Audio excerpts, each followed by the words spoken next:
I am an actuary. I am an actuary. I am an actuary.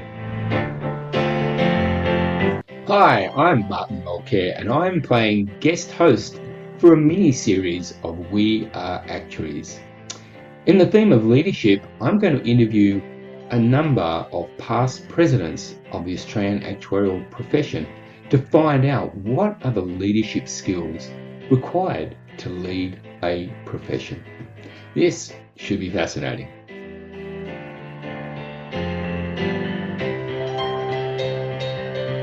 Hi, and I'm Martin Mulcare. Welcome to this episode of We Are Actuaries. I'm playing guest host, and today I have the pleasure of chatting with Helen Rowell. Welcome, Helen. Thanks, Martin. It's a pleasure to be here. So today we're going to talk about leadership, specifically your role as leader of a profession. But perhaps for context for the audience, you've got a very impressive CV with leadership roles. What do you think the audience would like to know about your leadership experience? Thanks, Martin. I think I'd probably put my leadership experience into sort of two key buckets. One would be as a leader at APRA, and that was obviously a significant role over a number of years, and I would like to think played a fairly material role in enhancing standards of practice across the super sector in particular, but more broadly. As Deputy Chair of APRA, you had a lot of responsibility across all sectors, although my specific focus area was a little bit more in the insurance and superannuation, particularly superannuation space. So, I was at APRA for 20 years, the last 10 basically as APRA member deputy chair. And that was, I think, a very privileged role, but it also meant that I had to be a really strong leader, I guess, both within APRA, but also externally in terms of setting the standards and expectations.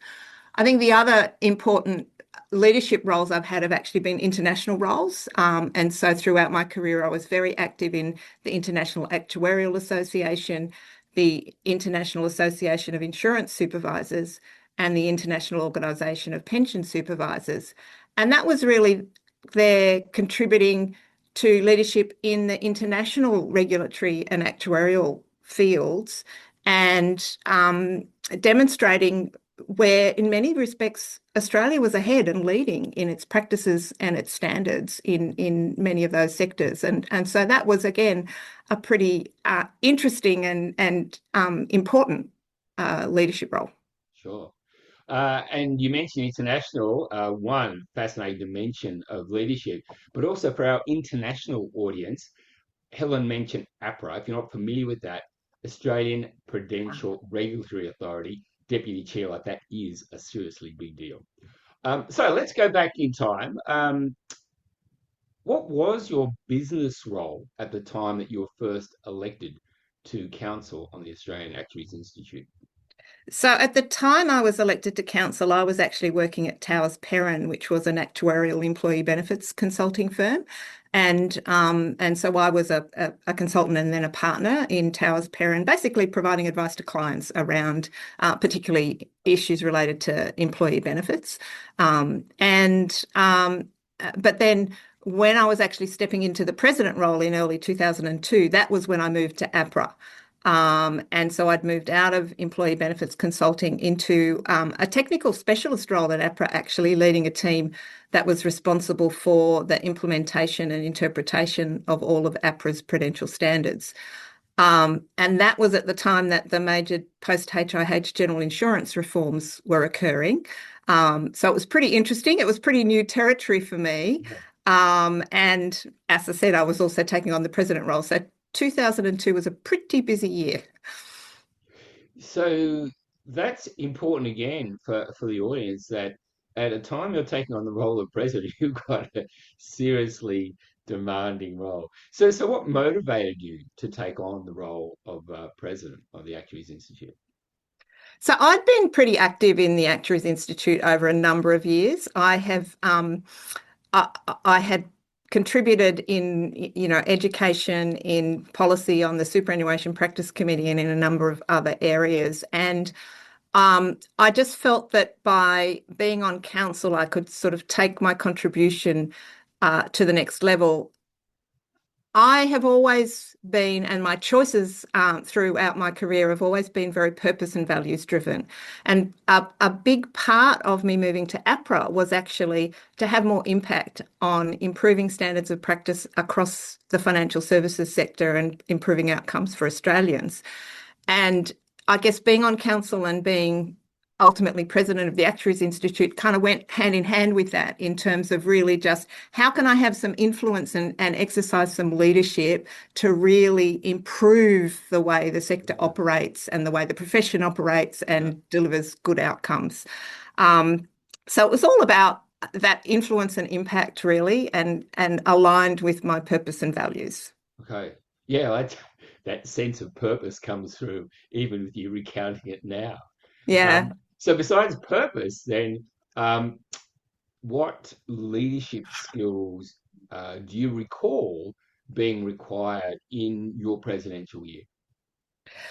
So in a lot of ways, the role of president of the Actuaries Institute is very similar to being the chair of a board. And so you need all of those chair skills, which is all about how do you manage the relationship between the council or the board and the executives? How do you make sure that the board is fulfilling its role of sort of strategic oversight and execution of the plans that you've set in place? There's that strong sort of governance discipline around the council and how you make the council itself work effectively. It was about, giving consideration to succession planning, understanding the stakeholder map, and that there canvassed everything from, the members of the Actuaries Institute to all of the stakeholders that actuaries engage with, whether it was regulators, the policymakers, the wider sector. How do we understand that stakeholder expectation and engage effectively with those stakeholders? And so that then requires good communication skills and being able to communicate and influence effectively both with the membership but also externally with stakeholders, most of whom are not actuaries. So they're the sort of the general characteristics. And then if I think about the ones that are more specific to the role of the Actuaries Institute and the profession, it is about being able to understand and think strategically about what members' expectations are of the Actuaries Institute. How do we support members through their education? How do we set appropriate standards? How do we engage with regulators to influence policy in a way that is appropriate and adds value for the community? To do that, as president and on council, you needed to understand all of the areas and sectors to a degree in which actuaries operate. And so that means actually really thinking outside of your own practice area and skills base and becoming familiar with the issues and the practices in other sectors. My APRA role was a little bit helpful there because I was obviously getting insights into other practice areas. And then the final thing, I think, and this has been evident for the profession over many, many years now, is the world in which we operate, in which actuaries operate, keeps changing. And the skills and experience that you need to be effective and add value as an actuary keeps changing. And so part of council's role is to be thinking about that and how you evolve the education and the CPD and the stakeholder engagement to make sure that you're advocating for actuaries and making sure that actuaries stay relevant and able to add value in an ever-changing world. Wow. So that's a fascinating and diverse set of skills. And just thinking about the audience, especially if they're in a corporate environment, some of those skills, like communication, stakeholders would be familiar to leaders in corporate roles. But some of them, like those chair-like responsibilities or tapping into and understanding expectations of members, they're very different skills to what might be required from a corporate leader. So did you learn them on the job? Did you do some prep? How did you come to, maybe master is testing your humility, but how did you come to really exercise those skills? I think my background as a consultant probably helped Yeah. because we were dealing with lots of different organisations and employers. And so we had to be able to understand and communicate with members, employers across different industries and sectors. I think also being involved through the Institute's education programs and, doing tutoring and writing courses and things, you got to understand a little bit about the students. And so that experience was helpful.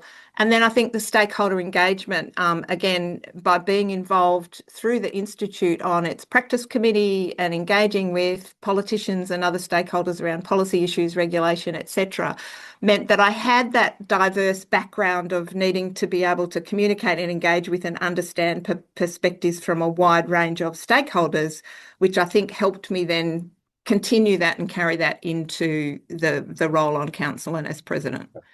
All right, that's really interesting, just the way that you've thought about the existing skills and how to adapt them to that role. Fascinating.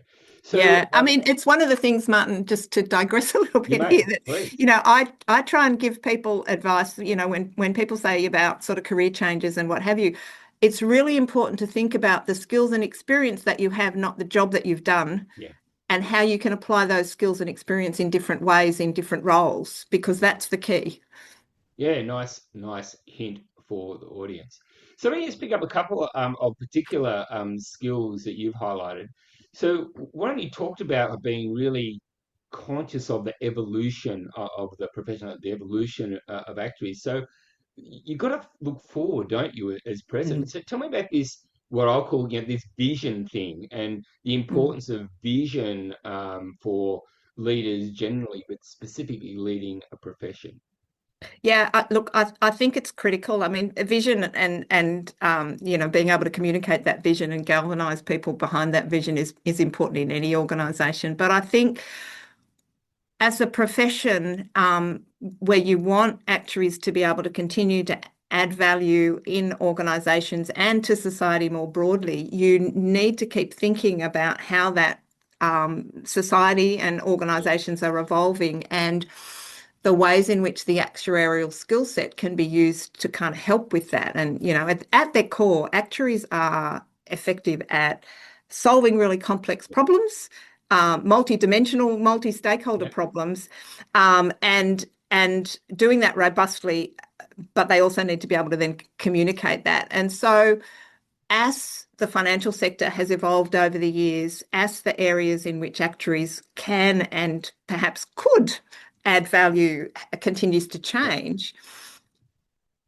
the council and the president really need to be thinking about, what do we want actuaries to be known for?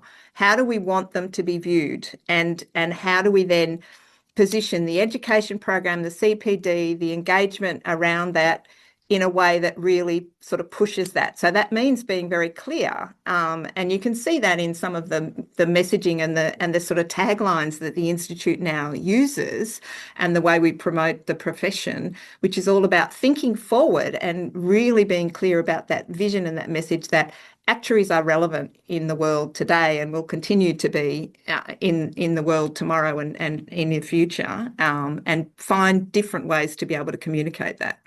Okay, well, you've made a very compelling case for the role of actuaries and also how that might be communicated, evolving. I think the other important angle of that, Martin, is we have to actually bring the profession itself on that journey. Yeah. And so, communication internally with the profession about what we can and should do, how we need to evolve as a profession is an important part of that as well. It's not just about talking to external stakeholders. I've got a question about leadership skills required in 2026. I might come back to that theme when we do that one. So the other one that I wanted to pick up, you mentioned right at the beginning that your career choices and in fact the choice to become president, was very aligned with the importance of purpose and values to you. So tell me a bit more about values and the importance of that in playing leader, especially leader of a profession. We'll be right back. Julia Lessing's new book, Senior Leadership, An Essential Guide for Actuaries, covers advanced managerial strategies designed for more experienced leaders. It builds on the foundation of Julia's first book, Aspiring Actuarial Leaders. Together, these two books offer actuaries a complete leadership development pathway. The strength of this new guide lies in its practical strategies that actuarial leaders can implement to improve teamwork and organizational effectiveness. We're thrilled to collaborate with Julia again. She's an inspiration to actuaries everywhere.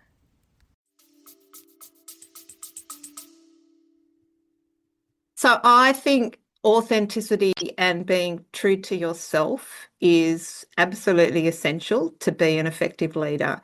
If you can't be true to your values in the role and the leadership role that you're undertaking, for me personally, I cannot put myself in that position. I would not be able to operate as a leader in that position. And so I think it is really important that you understand what values are important to you. And, for me, it is around integrity and, contribution and connectivity with others and collaboration and all of those things which go to, I know it sounds trite, but it's about making the world a better place for people. And so I need to find leadership roles that allow me to do that in organisations that have aligned values. And so I do think that if you haven't got that alignment of values in the leadership roles that you're undertaking, it's pretty hard to be an effective leader because people spot inauthentic behaviour very, very quickly.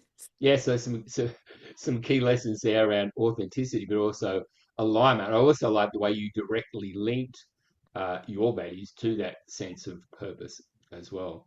So you've taken us through a range of diverse and some demanding skills that you felt were important in your role as leading the profession. So that's a little while ago now. In the world of 2026, what might be different in terms of skills required for a president in 2026, or are you a believer that those core things remain the same over time? I do actually think a lot of the core leadership skills and attributes remain true over time, and that the ability to communicate a vision, to galvanize people, to have that authentic leadership, to be able to effectively manage diverse groups of people effectively, those things stay true. Yeah. What changes is the issues that you're dealing with, and I think if I think about 2002 to now, the world is a far more complex place. It's a far more uncertain place. There's a lot more noise that you have to navigate through to make decisions and to be able to communicate effectively. And so I think the way you communicate and the channels and approaches to communicate effectively are probably a little bit different now to what they were back in 2002, and use of social media and other ways to kind of get your particular messages and values and visions cut through both within an organisation and externally is a little bit different. I also think, given the complexity and the shifts in the financial sector and the interaction with other issues like climate change and cyber and all of those sorts of things, the importance of cross-disciplinary collaboration is probably more important now than it might have been back in, the 1990s, when actuaries were in more traditional roles where they could operate within their narrow sector and didn't necessarily have to sort of engage as broadly as is needed now. Okay. Yeah, that's very insightful. I probably would have thought about the greater noise now, but I hadn't thought about the importance that you've just highlighted of the cross-practice area, cross-discipline collaboration. Yeah, interesting.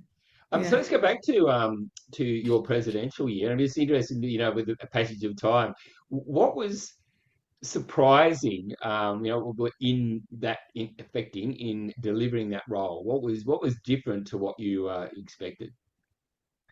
Um, I, I think a lot of it was sort of as I expected in terms of the breadth and the sort of range of issues and the range of stakeholders that you needed to deal with was pretty expected, and really part of why I wanted to do it was because I enjoyed that sort of complexity and breadth. I think what surprised me at the time, and it was a time of change in sort of financial sector regulation, expectations on actuaries and the like, was um, the pockets of resistance to change and a bit of a sort of a backward-looking traditional focus in some segments of the profession, and so the need to get the profession to be more forward-looking and more open to change and open to some of the things that regulators were trying to do. Yeah.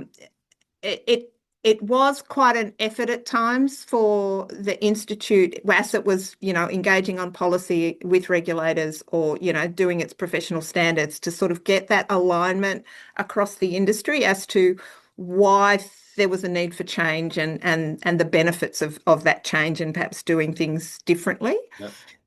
I think the other surprising element for me was that international angle and the fact that, and again, it's a sort of a phrase that's used often, Australia was really punching above its weight in international circles. And that was a really pleasant surprise for me to go into those international forums and see that whether it was an actuarial forum or a regulator forum or whatever, they were looking to Australia for good practice, better practice, and for how the profession had evolved and was sort of getting into risk management and other areas at the time, which was a little bit ahead of other professions or other countries. Okay, interesting. And without going into history too much, I think we probably underestimate just how important, you've already mentioned HIH, that the fallout of that in terms of the things we've talked about, regulation, role of the profession, that all of that must have been a significant part of that change, or perhaps, as you also had, resistance to change that was required at the time. Yeah, that's right. And I know it can make people uncomfortable to kind of step out of their comfort zone and do something they haven't done before and get into new areas. But I mean, the particular example I'm thinking about was actuaries having to comment on risk management in their financial condition reports, and there was a lot of discussion at the time. It was like, we can't do that. That's not our. It was like, actually, you can, and you need to. Yeah, and of course now it's like, why was there even a worry? Exactly. Yeah. All right, well, let's just tap into your vision thing, if I may, Helen. Looking forward, your perspective on the future of the profession from a 2026 perspective. Look, I'm pretty optimistic about the future of the actuarial profession, both in Australia and probably internationally. And I think it's because of the way the profession has adapted and changed over the years to remain relevant, and the fact that we've seen actuaries getting out into different areas and really contributing significantly to policy, to industry evolution, to solving different problems outside of what might be regarded as the traditional actuarial areas. And so I can see no reason why that wouldn't continue. And I think the openness to engaging with others in other disciplines to really bring together what's needed to solve some of the complex societal problems that we're facing, whether it's kind of funding aged care or health care or, whatever it is. I think there are tremendous opportunities for actuaries into the future, and we just need to keep evolving our education and our professional practices and the way we think of our skills and our experience, and being able to apply them and keep getting that message through that, actuaries are valuable partners in solving really complex problems. Yeah, nice wrap. And I have been accused of being an optimist as well, so I can certainly resonate with the positive perspective that you've just provided. So you've shared a lot of wisdom today, Helen, and I'm very appreciative of that. One final question for the audience: what's your one top tip for actuaries who are aspiring to leadership roles? So I'm going to cheat and I'm going to have two. You may. My first one is actually, you need to keep learning. You need to be open-minded. You need to keep thinking outside of your day-to-day work to understand, how the wider context in which you're operating is changing and how you stay relevant and add value in that wider context. So that's the kind of a continuous learning kind of angle. And then I think it's about communication and building connection and understanding. And again, to be able to add value in whatever role you're undertaking, you need to really be able to listen and understand the perspectives of others, try and sort of, join the dots and help navigate, particularly because there are lots of different views on all sorts of issues.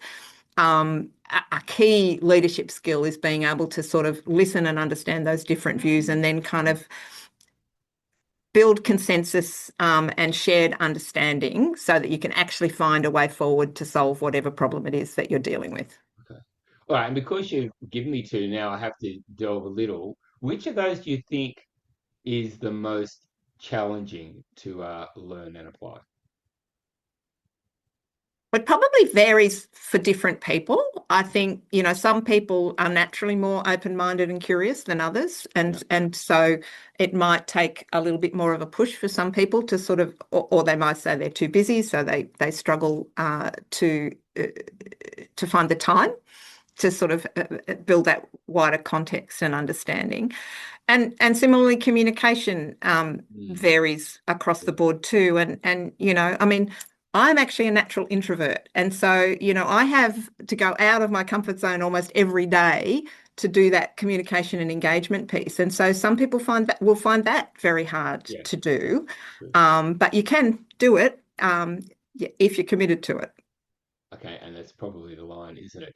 So, Helen, thank you very much for joining us today. I really appreciate sharing your experience and your insights with it, and I'm sure it was very valuable for the audience. So thank you very much. My pleasure, Martin. It's been great to chat.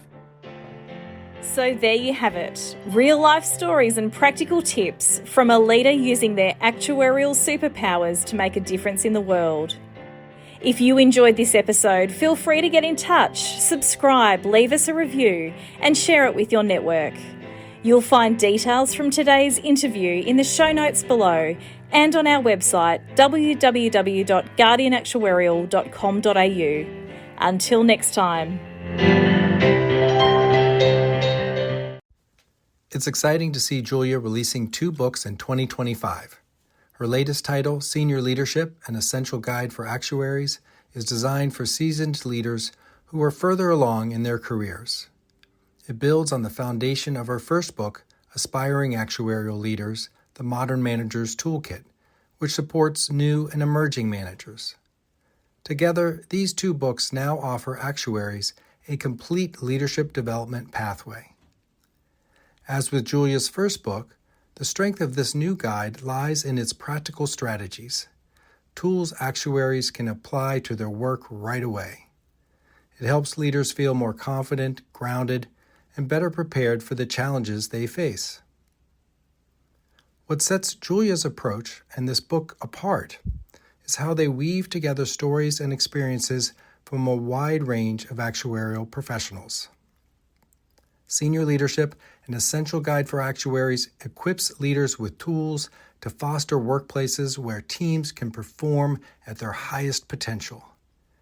We're thrilled to collaborate with Julia again. She's not only a joy to work with, but also an inspiration to actuaries everywhere.